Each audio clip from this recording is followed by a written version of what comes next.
all the way to the end of the MLS regular season, and MLS Decision Day is here, and we've got everybody in action on Saturday, October 18th. All of the games either kicking off at 6 o'clock p.m. Eastern Time or 9 o'clock p.m. Eastern Time as well for those West Coast games.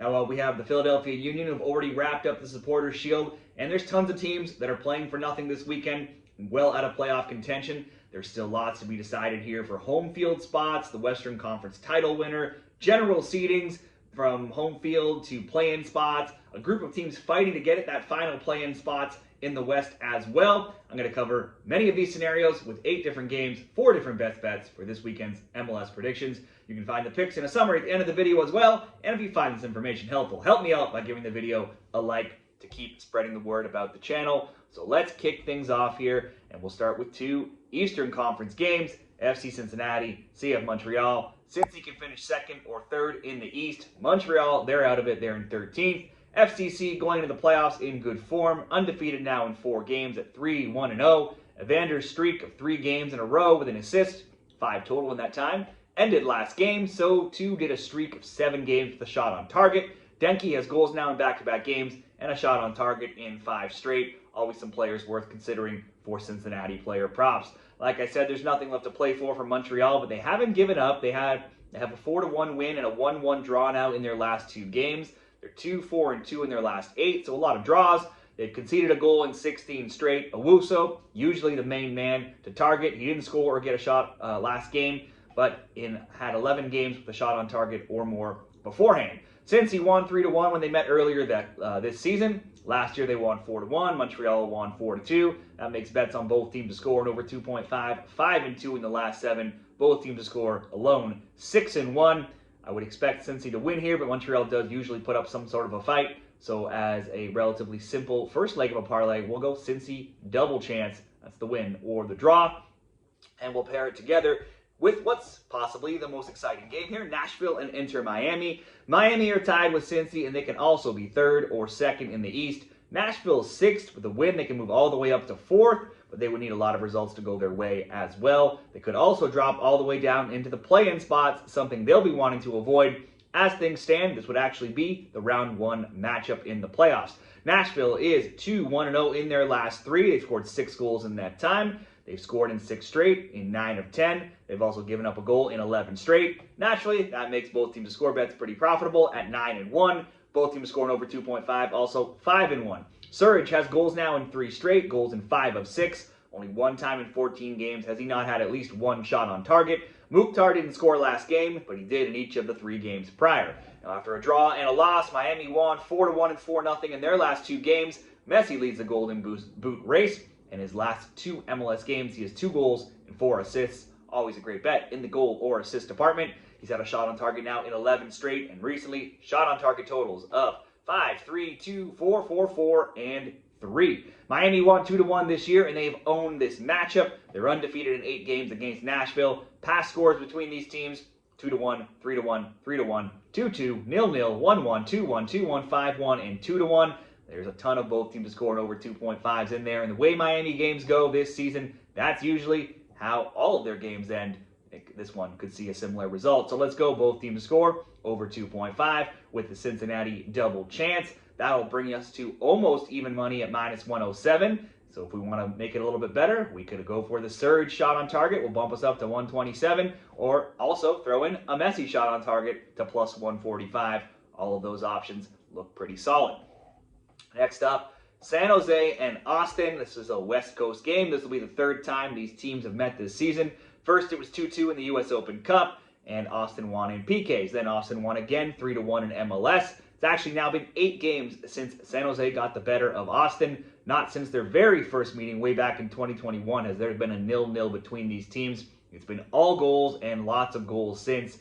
Let's look through all those score lines: 4-3, 4-0, 2-2, 3-3, 2-2, 1-1, 4-3, 1-1, 2-2, 3-1. Austin are almost locked into that 6th spot. They can't move up. They could drop down to 7th with a loss and a Portland win, so there's not a ton on the line here for them. The game will mean much more for San Jose, who are on the outside looking in, sitting in 11th. They have 38 points. They're going to need to get the win to hop over possibly Colorado and RSL just to get into the play-in spot. Just because they need to win, that doesn't mean they're going to get it. They've been in this spot now for a while, hanging around the play-in spots and never really getting in good form. They have just 3 wins in 15 overall matches now. They have just 1 win in 5. They lost 4-1 last week, and they have only 1 clean sheet in 18 games. They're always a good bet to at least usually get a goal or two themselves. The both teams to score has been money in all San Jose games this season, and it's now hit in 17 of their last 18. Even bets on both teams to score and over 2.5, 14-4 in that time. Now, Austin had some key players missing last week. They played an LAFC team, also missing some pieces, and they managed to get the 1-0 win. That snapped 3 straight losses and was the only clean sheet they've had in 14 games, while they themselves have scored in 13 of 14. Everything I've just said has to point to some goals in this game. Both teams to score over 2.5 as leg 1 of a 2-leg parlay. And we'll throw in a rather simple result here between New England and Chicago. New England, they are 11th, and they're done. Chicago have had a banner season, and they're going to make the playoffs for the first time in many years. They're currently 8th in the play-in spots. They could jump all the way up to 6th, so this is a big game for them as they look to avoid the play-in game. The Fire drew 2-2 last game. They are 3-1-0 in their last 4. They have only 2 losses in 12. They scored multiple goals in 4 straight and in 5 of 6. And they've only failed to score 1 time, and that was against the league's best defense, Philadelphia, in their last 16. Fire road games, always high scoring. That's never a bad bet. New England just lost 4-1. They have 1 win in 6, but they have scored in 6 of 7. While when these teams played in September, Fire won 3-2, one of many high-scoring Fire games. Both teams to score bets between these teams have now gone 6-1 in the last 7 across multiple seasons. Certainly the way Fire road games go, you could see a high-scoring game here. New England has nothing to play for, though. I'm not going to put anybody off of both teams to score or both teams scoring over 2.5, but I simply want to ask for Chicago just to get the score in case they're the only team that shows up in this game. We'll go Fire to score, San Jose, Austin, both teams score over 2.5. Rate, bang on, almost even money, plus 101. Next up, LA and Minnesota. We've got 2 games here we're going to cover in the Western Conference. The Galaxy and Minnesota United here. It's been long done for LA, while 4th place Minnesota could still move up to 2nd. LA won last week, 2-1, though Dallas did take an early red card in that game, and they still managed to score, even playing a man down against LA. LA always concede. That was again the case last week, as it's been all season long, and has been the case in 36 of 40 overall games this season. They do often score, doing so in 30 of 40. Both teams scores now 7-0. Both teams score in over 2.5, 6-1 in Galaxy games. The Loons won 3-0 last week, but they have only 1 win in 4. They've given up a goal in 8 of 9. They're the better team by far, but they're not in their top form coming into this game. Somehow, there always seems to be goals when these teams meet up. It was 2-2 this year, and past seasons, other score lines, 6-2, 2-1, 2-2, 5-2, 4-3, 3-2, 1-1, and 3-3. I just always like to bet goals in Galaxy games, and when you see how they play against Minnesota in other matchups, that will probably be the case again. It's the same story for LA all season. They score lots. They concede even more. I can't see why that would change now. Let's go both teams to score. LA and Minnesota, and pair it together with SKC and Houston.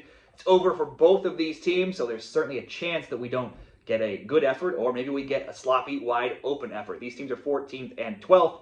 SKC was on the other end of that 3-0 score to Minnesota last week. That was their 5th straight loss to go with 10 losses in 12 games. SKC often managed to find a goal even in their losses. They've done so in 6 of 8. But they've now been shut out in 2 of 3. Houston only has 2 wins in 15 themselves, and they have lost 3-1 and 4-2 in recent games. The goals often come fast and furious at both ends for Dynamo games. Both teams to score has now hit in 9 of their last 10. Ponce leads Houston with 10 goals, but 18 different players have at least scored 1 goal this season. So they don't win, but they do usually find somebody contributing on the score sheet. SKC won 3-1 in May. Last year it was 1-1 and 2-1 Houston. Both teams to score bets have gone 5-1 in the last 6 meetings. This will be a both teams to score for me. We'll pair together these 2 games, SKC Houston and LA Minnesota. Both teams to score to come in at plus 112 odds. And we've got 2 more here, 2 more in the West, so it's going to be a busy night of betting Saturday night here. Vancouver and Dallas. It's first place Vancouver, who's in pole position to win that Western Conference, and any points in this game will do it. Even a draw. San Diego is 3 points back, so like I said, a draw will do to clinch the title.